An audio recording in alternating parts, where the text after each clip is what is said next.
This video will explore literature written in Ge'ez and the history of the Al-Najashi Mosque. Ge'ez is an ancient language with a rich literary tradition. Ge'ez literature is largely dominated by the Bible. However, there are many original texts from the medieval and early modern periods written in the language. Most of the important works are the literature of the Ethiopian Orthodox Tewahedo Church. This includes Christian liturgy, hagiographies, and other literature. The religious orientation of Ge'ez literature stems from traditional education being the responsibility of priests and monks. Beyond religion, Ge'ez literature also covers history, ecclesiastical and civil law, philology, medicine, and letters. Documents written in Ge'ez are predominantly found in Ethiopia. However, materials written in Ge'ez are also found in foreign countries. Significant collections of Ethiopian manuscripts are located in France, Italy, the United Kingdom, Germany, and the United States. The collection in the British Library contains about 800 manuscripts dating from the 15th to the 20th centuries.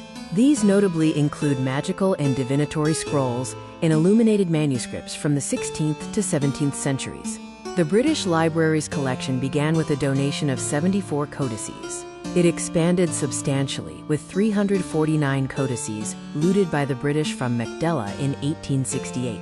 The Metropolitan Museum of Art in New York City also has at least 2 illuminated Ge'ez manuscripts. Next, we turn to the Al-Najashi Mosque, the oldest Muslim religious place of worship in northern Ethiopia, in the present-day Tigray region.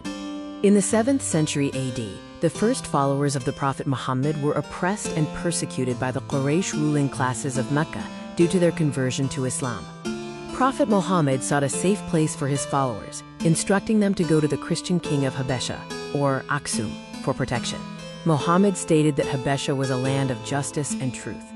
In 615 AD, Prophet Muhammad sent a small group of his first converts to Aksum to seek refuge from persecution, including his daughter and her husband Uthman.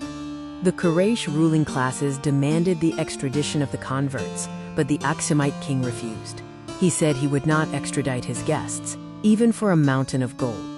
The Aksumite king, known as El-Asham or Najashi in Arabic sources, granted the Muslims full protection and asylum, allowing them to practice their religion freely until they returned to Arabia in 628 AD. The Al-Najashi Mosque is named after King Nagash. It is considered the first mosque not only in Ethiopia, but also one of the oldest in the world. The mosque holds an important place in Islamic history, reminding us of the warm welcome extended by the Ethiopian king to the first Muslims. This support signaled Ethiopia's early endorsement of Islam, predating most of Africa, Arab countries, and even many people in Mecca. Following the end of the medieval roving capitals tradition, Ethiopian monarchs began building palaces, starting with the reign of Emperor Fasilides. Notable modern Ethiopian rulers' palaces include that of Emperor Yohannes IV in Mekele and Emperor Menelik II in Addis Ababa. Palaces were also constructed by other kings and rulers in various parts of Ethiopia. In the 18th century, King Abba Jafar II, the sixth ruler of a powerful Oromo Muslim dynasty, established his palace in Jimma. Abba Jafar II reigned from 1877 to 1933, and he was the last king of the Kingdom of Jimma. He is said to have spent significant wealth on his palace, including 400 kilograms of gold and 65,000 Marie-Therese thaler, the Austrian currency widely used in Ethiopia.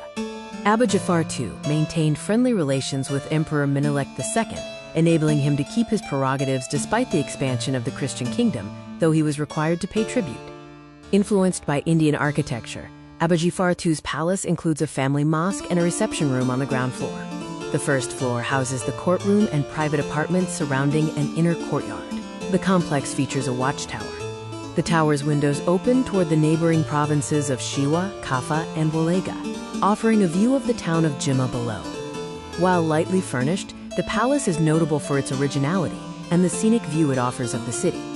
The tomb of King Abba Jafar II is situated about 1.5 kilometers away on the road leading to the palace. Sheikh Hojele al-Hassan of Benishangul had a residence in Addis Ababa, in a place known as Shagole, a name derived from Sheikh Hojele.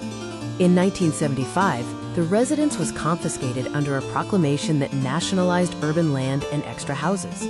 It was then rented to people needing housing. Both the government and residents neglected this historic house, apparently unaware of its heritage value, leading to inadequate attention. The residence fell into very bad condition. Now, the city government of Addis Ababa is working to conserve this heritage site. The rulers of the medieval kingdom of Dawuro constructed defensive dry stone walls and ditches known as Halala Kella between the 16th and 18th centuries. These activities were likely motivated by the need to protect the territory from neighboring enemies, Ahmed Gragan's war, Oromo population expansion, or pastoralist pressure. The walls are locally known as the Kadi Halala Kella.